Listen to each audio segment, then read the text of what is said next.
welcome, and what's good? Thank you for having me, Hector. Of course, Oh yeah, you thank you for your time. Man. No doubt. So, you just came down from Seattle. Yep. And how? I guess I'm interested in, first and foremost, your background, man. How'd you get into videography, or you do photography, not video? Photography, strictly photography. Yeah. Yeah. I got into that back in my sophomore year of high school. I got forced into a yearbook photography. Yeah. I was trying to take a ceramics class. I tell the story every time someone asks me this. Like, my mom's always like on my ass, like telling me like, you never make me anything, this and that. So once I got the chance to take that ceramics class, signed up for it, come back that fall for sophomore year, and they tell me like, you can't take this class, it's too full, so we put you in this yearbook class. And at the time I was just like, man, like I ain't trying to be in this, like I don't know nothing about cameras, like. Right. Oh, so you weren't even trying to I wasn't trying, bro. I was like, man, I look at a camera, I'd get anxiety. I was like, what the hell is this? Like, there's too many buttons, like I don't want to do this. So then the teacher at the time was telling me just stick through it at least for like half the semester, and if you don't like it, then just get out. So once I got half the semester, I ended up falling in love with it. So, damn, that's wild, man. And you were how old? I was, at the time, I want to say 15, 16 years old. Oh, okay. So after that summer, now going into my junior year, I worked like this orchard job just to like make money, just to make a grant to buy a camera, which is the Canon T5i, which at the time I think was 1,200. Yeah. Worked for it and then bought it, and then just started shooting anything and everything that I could, from like landscape, portraits, and anything else in between that. Oh, bro. So did you go to school at all? Like, college or anything for it? Yeah, I did actually. I wasn't even gonna go to college. My plan was just to stay at home and just, I don't know. I've never liked school, but my family encouraged me, like, just get out of here, you gotta make something, go build something, go do something. And I thank Erica Martinez, shout out to her always, because if it wasn't for her, I probably wouldn't have gone. She filled out my FAFSA and everything, and she told me, so you gotta get the fuck out of here, like, go explore, go do something, like, don't stay here. Damn, that's real. Shout out to her, dude. Always.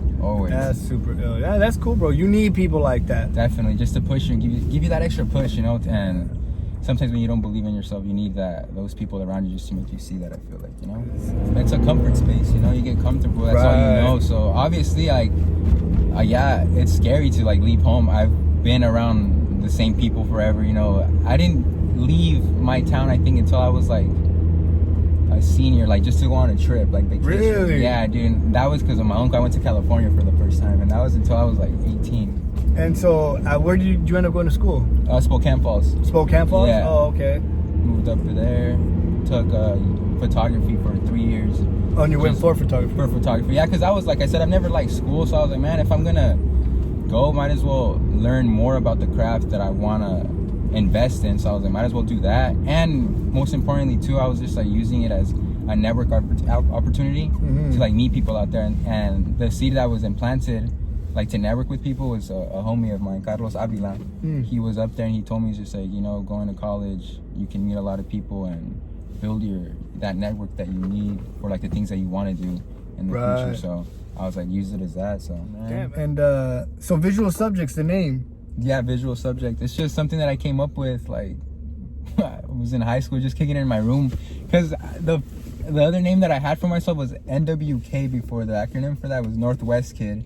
Okay. And like my logo was like an umbrella. Like I made it on my phone on this app, and then I like was sitting down one day, just laying down. I was like, man, like Northwest Kid, like that sounds kind of corny. Like I don't want to be like 40 years old and still calling myself Northwest Kid. So I was like, I need to come up with something that's just fire. Like when you hear it, it just rings. Like I was like, what could that be? And just using photography words, I was just thinking to myself, I was like, visual, that's something that photos, like you look at, it's a visual thing. The stuff that I photographed, the subjects. So I was like, Visual Subject. And I was like, huh?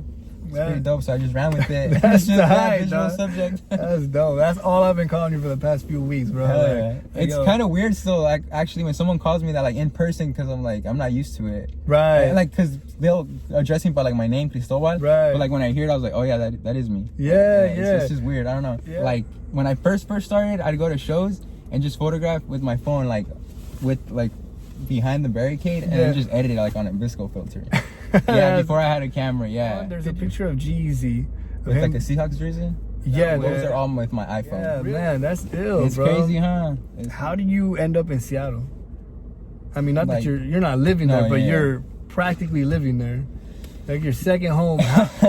What made you, I guess, start going there to Seattle? Because that's where I've always believed that's where like the real opportunities are as far as for like the music culture. Because that's where the music scene is big. There like a lot of main artists, like when they tour, they go through Seattle. You have already like a music scene in Seattle with local legends from like Soul to Grinch to like Roz, Gifted Gab. It's bound to blow up, one like thing. But the main thing that I focus on, like I said, is music culture. And when did you make that shift to say, you know what, I'm gonna try to shift into music? To music. I went to my first concert ever, which was G-Eazy in 2013, and I was sitting like front row, and it was during like an intermission. They were waiting for like a different artist to come by and perform, and I was just looking around, and I saw photographers in the pit, and something just clicked in my head. I was like, man, music and photography, like that seems pretty fun.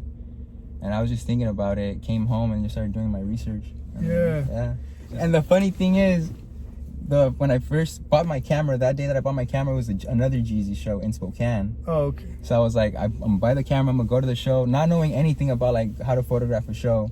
And I was like, I'm gonna go shoot this show. I was confident. I was like, I'm gonna shoot the show and like kill it. And I'm like standing in line with my camera and everything. And a security guard pulls me to the side. He's like, hey, like, what do you have in your bag?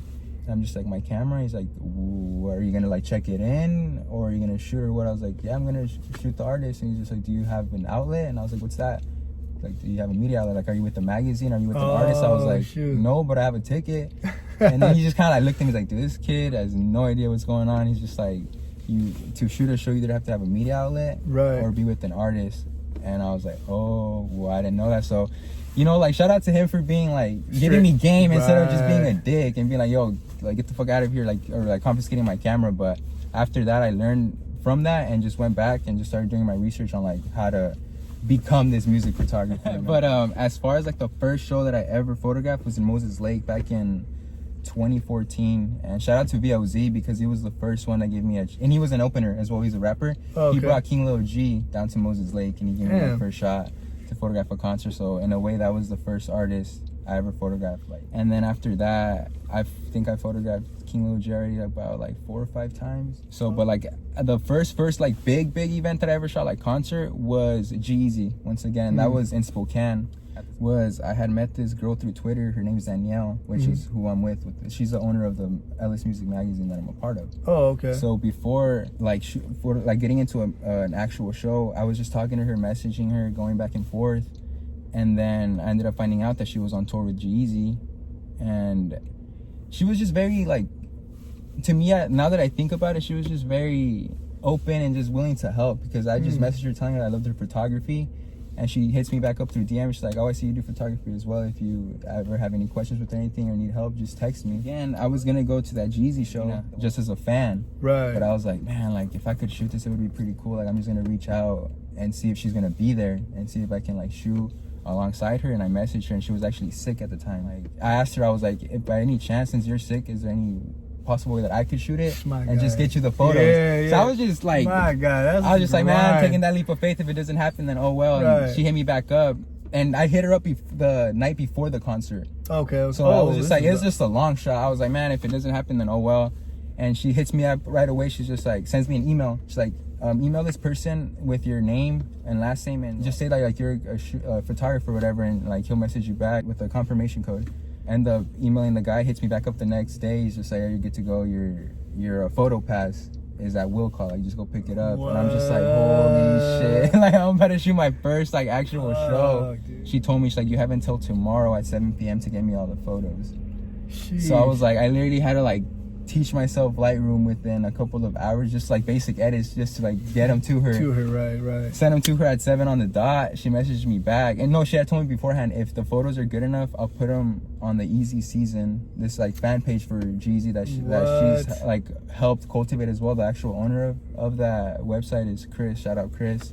And she told me, she's like, if I like them, like we'll put them on there and we'll credit you and like give you, you know, like some exposure. Right. So I did it. She messaged me back. She's like, you took these photos? I was like, yeah. She's like, man, they're killer. Like, they're awesome. Like, good job. This and that. Ends up putting it on the website, and I was just like, damn, like, first win. That's dope, man. That's super dope. Yeah. How'd that feel, man, that moment? That felt good, bro. It felt surreal because I was like, damn, like, this is what I'm meant to do, you know? Like, deep down, like, it felt right. You know. After that, just built a relationship with her, just kept in contact, and then I started seeing that she was like she had a magazine already, and she was looking for photographers. She had put out a post, so I messaged her and I was just like, yo, like I'm interested in as being as a photographer for the magazine and stuff, and she sent me like the paperwork and everything to be a part of it. And the way it's crazy because it's cool how she introduced me too, because back in like 2017 at WSU I photographed Marky Basie, and the cover that they were gonna come out with that September of like 2017, I ended up getting the cover as well. And for the magazine? Yeah, it was my photo of Marky Basie, and that's how they introduced me to the team as well, like on social media, which was cool. And then you've been a part of this magazine how long now? I want to say a good 3-4 years. 3-4 years? 3-4 years. And how does it work with them? Do they like, hey, this artist is coming here? So the way it is, because like it's an online magazine, they have photographers all over the states, and so, and that's like I said, that's a media outlet, so it allows you to, as a photographer, use that magazine to get into shows to shoot artists. So, and when I'm with the magazine, I'm a photojournalist. So what that means is like I photograph the show and then I write about it, and like just like a recap of it. But then again, like it helps building relationships with artists and their like management, because sometimes if like, for example, I want to shoot that show but someone else has dibs, and I just want to go and shoot the show, if I already know like a manager like of the artist or someone that's close to their team, then I can get in as well. So I'm just curious, how do you get like paid from this? How do I get paid from this? Yeah. Or do you get paid? How does that work? Dude, I'm gonna be honest with you, with all these shows that I've shot, I've never gotten paid. Really? Never. So what do you do to get money? Just working Like, with just jobs? Just jobs and stuff like that. My family has supported me a lot too, with times when I've like been without any money. Like they don't really understand what I'm trying to do, but they see like this kid has a dream, so whenever they can help, they help.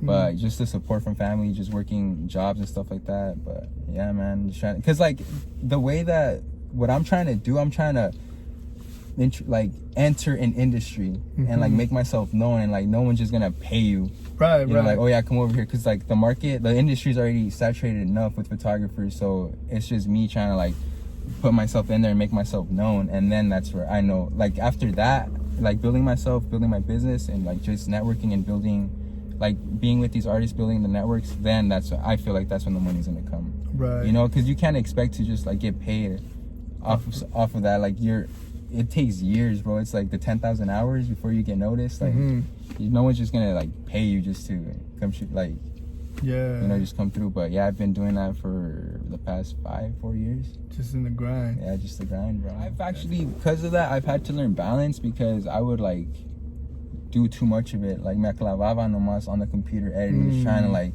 do the most that it like to the point where health risks would come through. Like, yeah, just not sleeping, like being sleep deprived, like just bad, dude. But I've began working out, meditating and stuff like that, and I learned that through a homie named Emilio. Shout out to Emilio. He's taught me a lot. He's actually my roommate as well. Okay. He's taught me about meditation. He's like, in a way, my trainer as well for working out. He's always getting telling me like, you know, we got to work out, we got to do this, you know. It's like, because it's important. It really is important. I've never worked out in my life. I didn't start working out till like last year. So I see how important that is. You know, you got to take time for yourself. Just like your mind is important, your body's important. So you know, because before, like, I was lost, dude, for a minute. Like, I was doing the photography, but I was like, what am I really doing? You know, like, what's this all for? You know, like finding, like I said, once you have the gift, and which is for me the photography, now what's the purpose? What are you gonna use? How are you gonna use it now? Because all it is, like, with finding your gift is how to share it with the world. Like, how are you bringing value to it? So I feel like once again, with what I'm doing with photography, is to inspire the next generation and letting kids know back from my hometown in Bridgeport that, like, you know, like, it's possible. If I can do it, you can do it. We're no different. As humans, we're creators.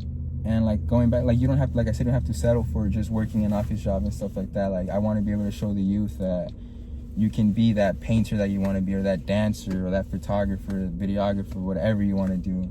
You know? So you don't have to settle for, you know, go to college, go this route. Like, there's other ways for you, you know. But I think that's ill, man, and that's really good that you have that vision.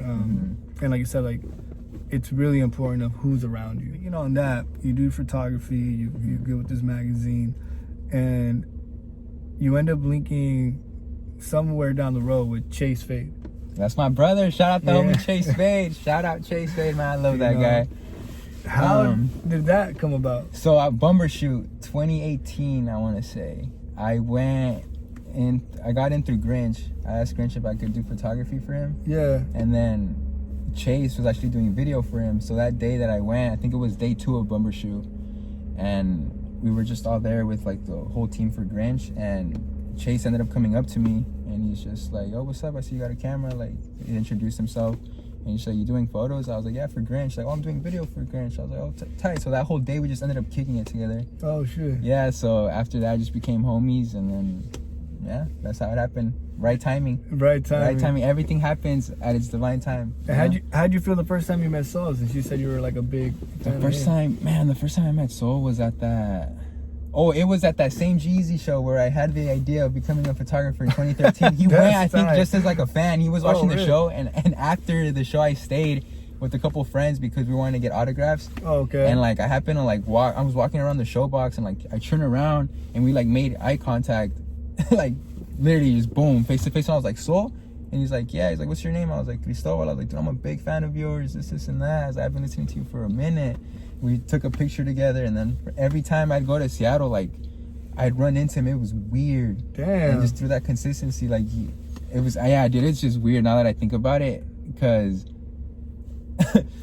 like I said, I met him there, and then in Spokane again for that other Jeezy show. Yeah. And then just whenever I'd be in Seattle, just through the streets, I'd run into him, and yeah, dude, it's trippy. That's crazy. It's just trippy. Man. Yeah, he seems super dope. Yeah. And then Travis Thompson, I saw you did something with him. Yeah, so What that was another one. Like I said, Chase Fade threw an alley-oop. I was in Seattle. I just happened to be in Seattle. He's like, "Hey, tomorrow if you're not doing anything, like you want to pull up, and I'm gonna go to Tacoma with Travis for some like promo for a show he's gonna do in March at a clothing shop." And I was like, "Yeah, I'll go. Why not?" And so I ended up just kicking it. That was crazy too, cause like a part of me was just like, man, like I just started listening to Travis recently, and I met him at Bumbershoot too when I was back at Bumbershoot. Back in like 2018, he shot a portrait of him, and then saw like him just blow up after that. Yeah. And then and it's funny because there's a song that he has on the new album, Reckless Endangerment, where he's talking about his Benz or something. Yeah. And then like I was literally in the backseat of his Benz. I was just soaking it in. I was like, we were going to Tacoma. I was like, what the heck, dude? Like, this is crazy. Like this, I haven't even scratched the surface yet. Yeah. Like I'm still learning this shit, making mistakes and all that shit. But yeah, going back to that, like that shit was crazy. Yeah, and that was because of Jay Park, that artist from Seattle. Yeah. He came down, and once again that show, Chase invited me. He's like, "Hey, bro, come through the show and come kick it." And I wasn't gonna go. He's just like, "Bro, come on, this and that." I was like, "All right, fuck it, I'll go." This dude comes out, they brought him out as a special guest, and I was like, I fuck with this outfit. And like I was hearing him rap and stuff, and like when I fuck with an outfit, like it's, I don't know, like photographing it, why still I just wanted to photograph him. I went up to him after he was done performing, because he was just like in the crowd, and I was just like introduced myself and asked him, I was like, "Do I like your fit? Is it cool if I take a portrait of you?" And he's just like, "Yeah." Took it and then edited the photos, sent it to him. He didn't see them, and then I posted it, and that's where he saw it, and then he reposted me. And like shout out to him, because you know some artists don't ever give photo credit, but thankfully he did. He posted me not only on his feed but on his IG story. Damn. And that was the last post that he posted for a while. Really? So then that was the only thing that people were looking at. So that shit took my Instagram and just fucking skyrocketed. Damn, that was a little moment. I had to just put my phone. I was like, this is way too much. Like people were commenting, liking, messaging me, and because of that post, like that repost, I got an interview overseas, like that I was telling you about. This girl named Devika, shout out Devika as well. She runs like a podcast and it does interviews and stuff like that online. And because of that, like she found me and she's like, "Yo, I just went through your like Instagram and I like your work, like is it cool if I interview you?" And I was like, yeah, why not? Yeah. Power of social media. Yeah, man, that's insane. It's crazy, bro. Like obviously I just told you I don't get paid for doing this. Yeah, for like the music culture stuff, because I still have something to prove. To get in there. Once I'm in there, that's when everything's gonna come. So I'm not tripping about that. I know the money will come one day, and I don't, like, once again, I don't do it for the money. I do it for the love of it. You could tell, man. You know? You could tell the time, the work, the everything that you're putting into. No one does that without love, man. Without like you know some kind all of these passion. sleepless nights, you know, like crashing on friends' couches. You know, shout out to actually everyone that has let me crash at their place or has fed me too, because like they see it, like, you know, and it's just like much love to them, because without you guys either, like where would I be, you know? So it's like I can't just say that, oh, it's just me. Like it's the people that have helped me too that are around me. Yeah, man. You know? So it takes a village, man. Really does. It takes a fucking village. Nah, man. So you mentioned your family. you know, supporting you. And that was something I wanted to ask, you know, how did they see, you know, your dream and your vision, you know, Dude, I think at first my dad laughed. He was like, what the fuck do you want? You want to do photography? Right. And like, he was, because like, I understand like where they come from, like that generation, you know, all they know is like work. And like the way that at least my dad and my mom have seen it, they would always tell me like, you should just get a job, like an office job, like with your uncles and aunts. But I didn't get it, because when I talked to my uncles and aunts, it'd be like, dude, don't live this life. Like, don't settle for these type of jobs. Like, go out, go to college, go build something for yourself. So I was always like, you're telling me to be like them, but when I talk to them, they don't want me to be like them. They want me to be better than them. So I was like, I gotta find something that I really want to do in this life and just build off of that. Like, find my purpose, and then use my gifts to give to the world. So that's what I do with my photography. And I remember one time I had a conversation with them too. I was like, man, like, you yourself have sacrificed so much coming to the US to build a life for yourself. You had me, and like, your guys' vision for me just to like work an office job, I was like, nah, like, man, I'm trying to do something bigger, you know, like, there's more to this life, you know, and I'm just trying to find that, you know, and like, I found my gift early. I thank God for that. So just trying to do something with that. Again, like, going back to my folks, like, the fact that like they may not understand it, but they're always supportive no matter what. Like, they just tell me, if that's what you really want to do, then do it, you know. So I'm blessed to be able to have parents like that are just always there 24/7 whenever I need them. Yeah, dude. Man. And I have like uncles that I look up to as well that own, like, back at home they have like restaurants and stuff like that. They have like a tire and lube, like, they're entrepreneurs themselves. So that just inspires me, because it lets me know I have people that close to me within my family that have built something for themselves. So it's like, it's possible. It's always, what comes down to it is the work, have different incomes. Because like a major goal of mine, like, I'm pretty sure any individual's goal is to take their parents out, you know, like, help them retire, like, take them out of wherever they're at. Like, I want to move my parents out, buy them a house, a mansion, you know, something, just like show them like better life. Like, you guys have been working all your life, and, you know, have been putting me forward. Especially, man, being Mexican, bro. Yeah, dude. Like, I don't think people understand how hard Mexican parents worked. Like, you're talking about coming to a whole new country, not understanding the fucking language, and having to grind in you know what I'm saying? Having to put in the work. Yeah, well, speaking on that, I don't mean to cut you off, but speaking on that, like, not knowing the language, bro, I come from a mom and dad that don't know how to read or write, like, English. They just know Spanish. And like, to me, the craziest thing that you're living out here in the US, you guys had a son, and like, how you guys move forward. And it's like another thing that I heard from my dad say, he's just like, I may not know how to read or write or like speak English, but I have common sense. And that's how far it's gotten me in life, to the point where, like, we have a house, you know, we have cars to transport us, you know, we're here, we're still alive, and like, just using their resources and stuff like that. So that to me is just like, damn, man, like, you guys come from another land, like, came from Mexico, came this way, and like, not knowing how to read, write, or speak English, and you guys still like move forward and push forward. Like, that, dude, is in itself, it's like, what the fuck? That's like me going to China, bro, and starting a family, and I don't know what the fuck, like, dude. You have no idea what the signs are saying, the language, you know, and they're just like, bro, they're finding a way, you know. Yeah, dude, and like, that itself is like inspiring as fuck, just hearing that. And like, what you're doing, man, this is cool too. So thank you, using man. this platform, you know, to give a voice to people. And you know, like, this podcast, that, like, what you're doing, it's just dope seeing, because like, there's nothing like that around these areas. So it's, for me, it's just like, might as well do what it is that you love, and let it kill you. Like, why settle for less, you know, when there's more out there to explore. And well, thank you, man. I appreciate you. Thank you for having me, man.